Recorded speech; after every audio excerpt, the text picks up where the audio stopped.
Hello friends, इस video में हम लोग देखेंगे ऑटो वायर एनोटेशन का कंसेप्ट। ठीक है, तो ऑटो वायर जो होता है वो हम लोग को अलाउ करता है, प्रोवाइड करता है, कह सकते हैं ऑब्जेक्ट डिपेंडेंसी को इम्प्लिसिटली इंजेक्ट करने के लिए हम लोग को अलाउ करता है। कौन? Auto wire annotation.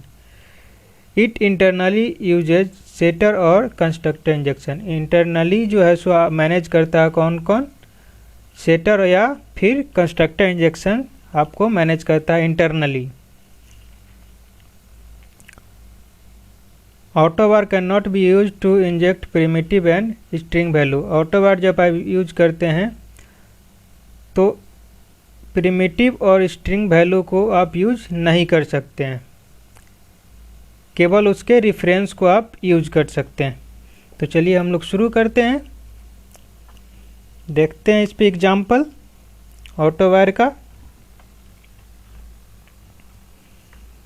तो हम लोग एक न्यू प्रोजेक्ट क्रिएट कर लेते हैं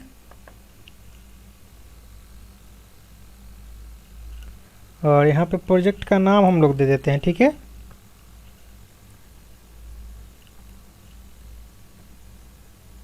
स्प्रिंग ऑटो वायरिंग यूजिंग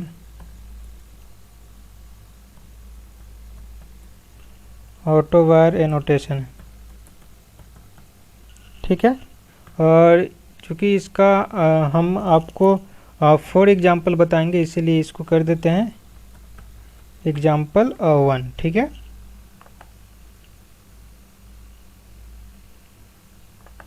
चलिए सबसे पहले यहाँ पर आपको डिपेंडेंसी ऐड करना है और आप जानते हैं कि कौन कौन से डिपेंडेंसी ऐड करना है। अभी फ़िलहाल तो स्प्रिंग कोर और स्प्रिंग कंटेक्स्ट। ठीक है, 2 ही डिपेंडेंसी ऐड होगा। तो स्प्रिंग कोर को हमने कॉपी कर लिया और इसे पेस्ट कर दिया, और दूसरा डिपेंडेंसी है स्प्रिंग कंटेक्स्ट का, इसे भी हमने कॉपी कर लिया और पेस्ट कर दिया और कंट्रोल एस से सेव कर दिए। उसके बाद चलते हैं हम लोग क्लास फाइल क्रिएट कर लेते हैं। मान लीजिए हमने यहाँ पर दे दिया स्टूडेंट नाम से, और इसको एक अलग पैकेज में हम लोग क्रिएट कर लेते हैं।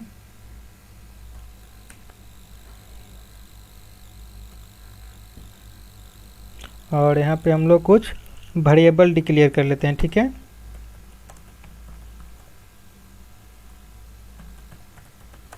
प्राइवेट मान लीजिए string name,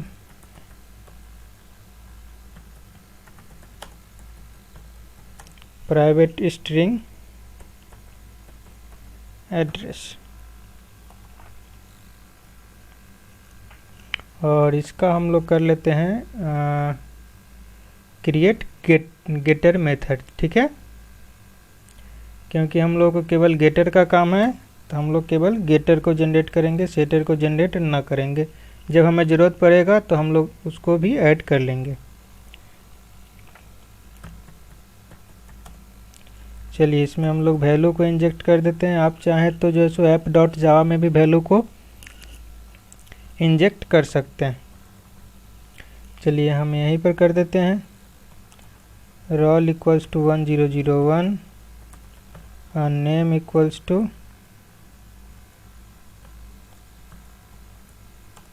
Pooja Kumari and address equals to मान लीजिए दिल्ली।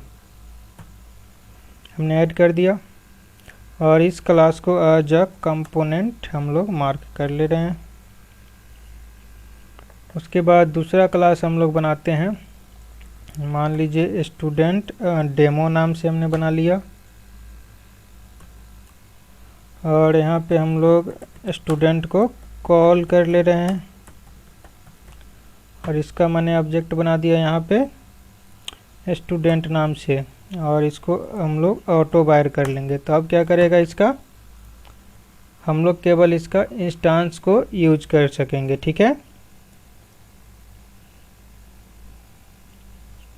केवल रेफरेंस हम लोग इसका यूज कर सकेंगे, किसका, स्टूडेंट का। तो चलिए यहाँ पर हम लोग एक मेथड क्रिएट कर लेते हैं। मान लीजिए पब्लिक void डिस्प्ले system.out.print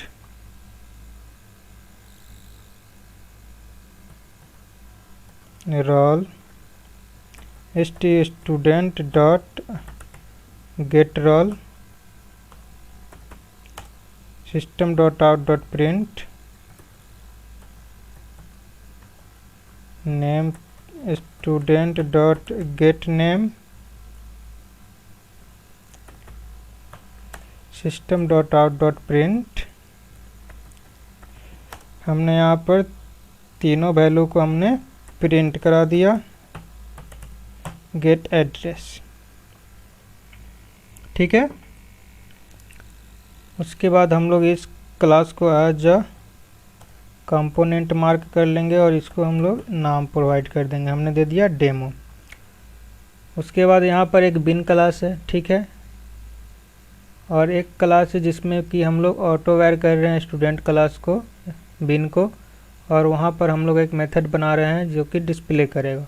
इसलिए हम लोगों को यहाँ पर एक अलग से कॉन्फ़िगरेशन बनाना पड़ेगा, क्योंकि यहाँ पर हम लोग एनोटेशन यूज कर रहे हैं। तो उसमें क्या होगा, हम लोग कंपोनेंट स्कैन दे देंगे तो वहाँ पर ऑटोमेटिक वो डिटेक्ट कर लेगा कि कौन सा क्लास में कौन सा एनोटेशन यूज हो रहा है और क्यों हो रहा है, ठीक है। तो उसके अकॉर्डिंग कॉन्फ़िगरेशन आपको इंटरनली कर लेगा, आपको करने की ज़रूरत नहीं है।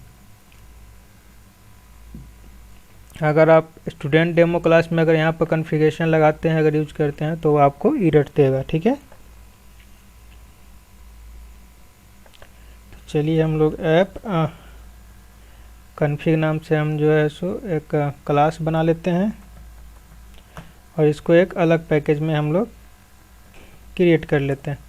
उसके बाद इसको कर लेते हैं कॉन्फ़िगरेशन और उसके बाद इसको कर लेते हैं कंपोनेंट स्कैन, एक लगा लेते हैं एनोटेशन और यहाँ पर कर देते हैं base packages equals to com.example, चूँकि सबका बेस जो है सो क्या है, com.example है सही पैकेज का।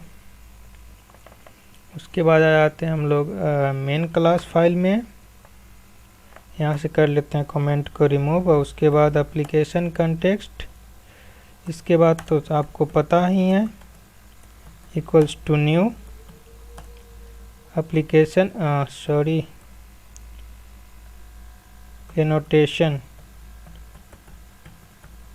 Annotation config application context. उसके बाद यहाँ पर आपको प्रोवाइड करना है कॉन्फ़िगरेशन क्लास का नाम, तो ऐप कॉन्फ़िग डॉट क्लास, ठीक है।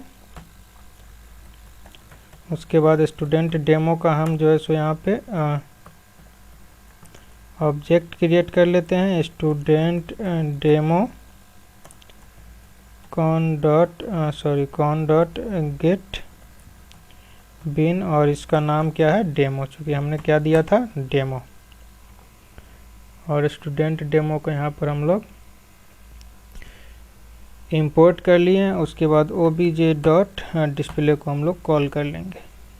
अब इसे रन कराएंगे तो क्या होगा, सारे के सारे वैल्यू यहाँ पर डिस्प्ले करे जाएंगे, ठीक है। तो यहाँ पर देख रहे हैं स्टूडेंट 1001 और name Pooja Kumari and address Delhi. तो यहाँ पर हमने क्या देखा कि एक हमने बिन फाइल क्रिएट किया, उसमें हमने वैल्यू इंसर्ट किया, ठीक है। मेनली हमने जो है सो यहाँ पे बिन क्रिएट किया। वैल्यू आप इंसर्ट जो है सो app.java में भी कर सकते हैं आप, लेकिन यहाँ पर आपको फिर जो है सो गेटर सेटर दोनों क्रिएट करने पड़ेंगे। उसके बाद स्टूडेंट का हम लोग यहाँ पर जो है सो ऑब्जेक्ट बनाए और उसको ऑटोवेयर कर लिया। तो उसका क्या हुआ, हम लोग को जितने भी स्टूडेंट क्लास में जितने भी वेरिएबल्स हमने क्रिएट किए हैं उसका हम लोग यहाँ पे रेफरेंस को यूज कर सकते हैं और उसका रेफरेंस को यूज करके हम लोग यहाँ पे वैल्यू को गेट कर लिए और एक अलग बैक मेथड में डाल दिए और हम लोग मेन क्लास में इसको यूज कर लिए डिस्प्ले करने के लिए। तो हम लोगों ने यहाँ पर ऑटोवेयर का बेसिक एग्जांपल देखा। नेक्स्ट एग्जांपल हम लोग ऑटोवेयर का ही देखेंगे। तब तक के लिए इतना ही।